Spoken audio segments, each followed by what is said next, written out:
유식한자 TV 오늘 영상은 4급 선정한자 두 번째 시간으로 10개 글자를 보도록 하겠습니다.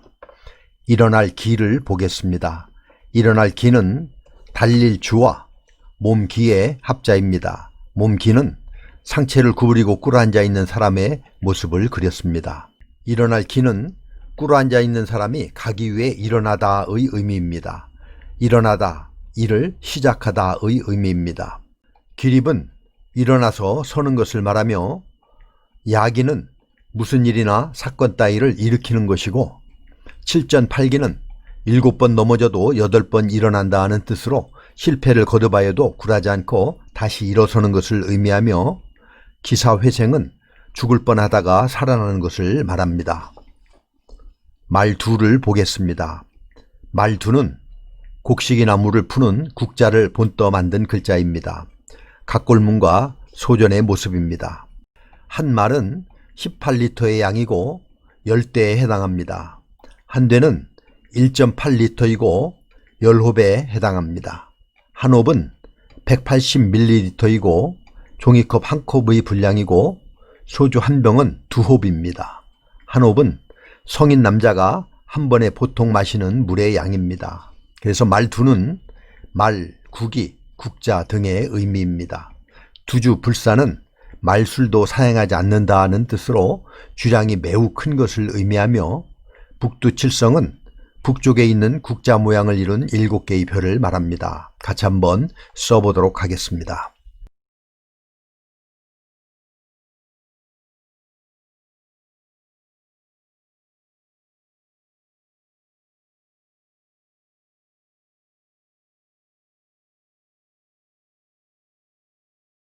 뜨거울 열을 보겠습니다.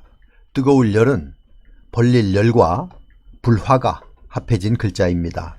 벌릴 열은 부서진 뼈 알과 칼도가 결합된 것으로 뼈를 칼로 발라내 쭉 펼쳐놓는 모습으로 버리다, 진열하다, 순서를 매기다 등의 의미입니다. 여기에 불화가 더해진 뜨거울 열은 불이 타면서 넓게 벌어져 뜨겁다, 세차다, 맵다, 강하다 등의 뜻을 가지고 있습니다. 맹열은 기세가 몹시 사납고 세찬 것을 이르는 말이며 열열은 흥분하거나 열중하여서 태도나 행동이 걷잡을 수 없이 세찬 것을 말하며 열련은 고난이나 죽음을 무릅쓰고 절개를 지켜 남의 모범이 될 만한 여자를 가리키고 순국선열은 나라를 위해 목숨을 바친 선조의 열사를 의미합니다. 문육을 보겠습니다. 문육은 언덕부와 언덕육이 결합된 것입니다. 언덕부를 보면 언덕부의 원형은 이런 모습이고 각골문을 보면 이런 모양입니다. 고대인들의 동굴집을 오르내리는 계단의 모습을 그린 것입니다. 그래서 언덕이나 높다라는 뜻을 가지고 있습니다.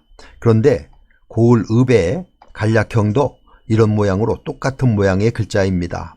여기서 한 가지 기억해야 될 점은 언덕부는 항상 글자의 왼쪽에, 고을읍은 항상 글자의 오른쪽에 쓰인다는 것입니다. 언덕육을 보겠습니다. 언덕육은 흙 위에 또 흙이 있는 모양으로 언덕을 뜻하는데 언덕부와 합해져서 문육은 물이 있는 바다의 반대인 땅, 육지 등의 뜻을 가지고 있습니다. 대륙은 지역이 넓은 육지를 말하며 상륙은 배에서 내려 육지에 오르는 것을, 착륙은 비행기 등이 공중에서 땅으로 내려앉는 것을 말하며 육군은 육지에서 싸우는 군대를 의미합니다. 같이 한번 써보도록 하겠습니다.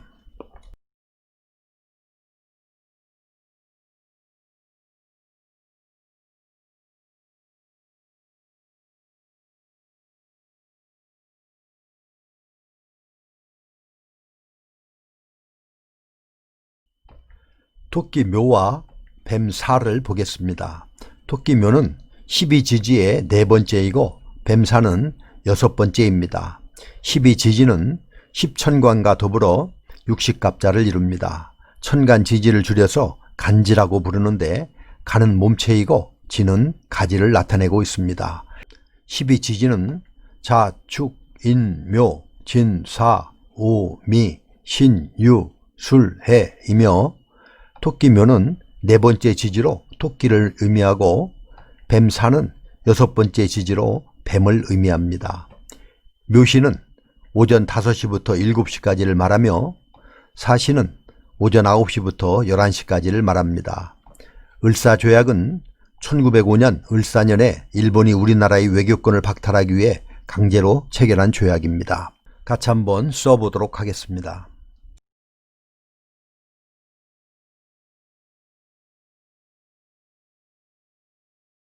막을 방을 보겠습니다. 막을 방은 언덕부와 모방이 합해진 글자입니다. 모방은 쟁기와 같은 밭을 갈거나 흙을 쌓는 용도의 농기구를 그린 것입니다. 막을 방은 뚝을 쌓아 언덕을 만들어 무언가를 막는다는 의미입니다.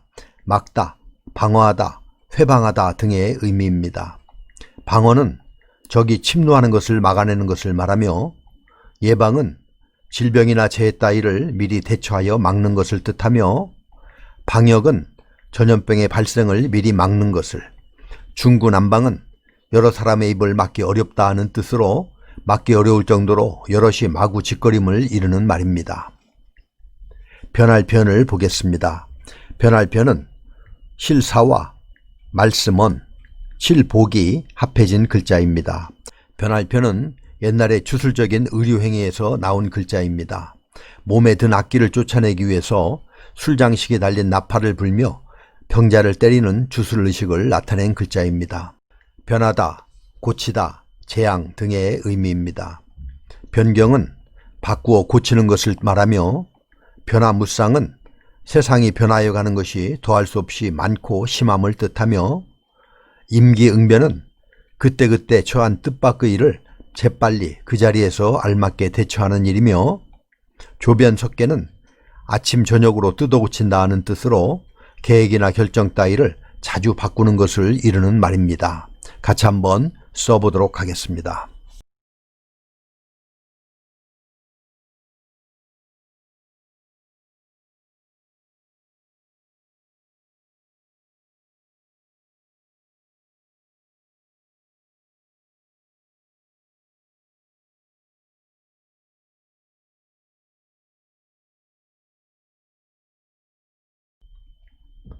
코비를 보겠습니다. 코비는 스스로 자와 줄비가 합해진 글자입니다. 스스로 자는 본래 코를 그린 것인데 나를 가리키는 의미가 되면서 코비가 다시 만들어지게 되었는데 양손으로 무언가를 들고 냄새를 맡는다 하는 의미의 줄비를 더하여 코비가 만들어지게 되었습니다. 코라는 의미가 있고 태생동물은 코의 형태부터 먼저 형성되기 때문에 시초나 처음이라는 뜻도 가지고 있습니다. 비염은 코 속의 점막에 생기는 염증을 말하며 비음은 코로 내는 소리이며 비조는 어떤 일을 가장 먼저 시작한 사람이며 이목구비는 귀, 눈, 입, 코를 아울러 이루는 말입니다. 흩어질 산을 보겠습니다. 흩어질 산은 원래 이렇게 썼던 글자입니다. 이것은 삼배의 재료가 되는 삼을 솥에 푹 쪄서 겉껍질을 벗겨내고 흰 줄기를 가늘게 쪼개면 실이 되었는데 이때 삼껍질이 풀어지도록 몽둥이로 두드리는 모습입니다. 후에 나무의 속살을 의미하는 육달월이 더해져서 짙은색 겉껍질과 하얀 육질이 흩어지는 모습을 실감나게 표현을 했죠. 흩어지다 라는 뜻과 껍질과 줄기가 분리가 되므로 헤어지다, 달아나다 라는 의미도 있습니다. 이것은 삼마입니다. 삼의 겉껍질을 벗겨낸 후에 이것을 집이나 굴바위 안에 걸어놓은 모습입니다. 이것은 문지를 마입니다. 삼의 겉껍질을 벗기려고 손으로 문지르는 것을 표현했습니다. 마찰이라는 단어에 쓰이죠. 문지를 때는 손이 물체에 닿기 때문에 닿다라는 의미도 있습니다. 마천류는 하늘에 닿을 정도로 높은 집을 뜻합니다. 저릴마는 삼에 마약 성분이 있어서 삼 껍질을 벗기다 보면 손이 저릿저릿하고 감각이 없어지는 증상을 병들 력을 넣어서 표현했습니다. 마약이라는 단어가 여기에서 온 것 같습니다. 그래서 마약을 뜻하는 삼마에 귀신 귀를 추가하여 마귀마가 생겨났습니다. 마귀, 악마, 마술이라는 의미입니다. 확산은 퍼져 흩어져 있는 것을 말하며 산재는 여기저기 흩어져 있는 것을 의미합니다. 이렇게 해서 4급 선정한자 두 번째 시간으로 10개 글자를 살펴보았습니다. 다음 영상에서도 계속해서 4급 선정한자를 보도록 하겠습니다. 코 비와 흩어질 산을 다 같이 한번 써보도록 하겠습니다. 감사합니다.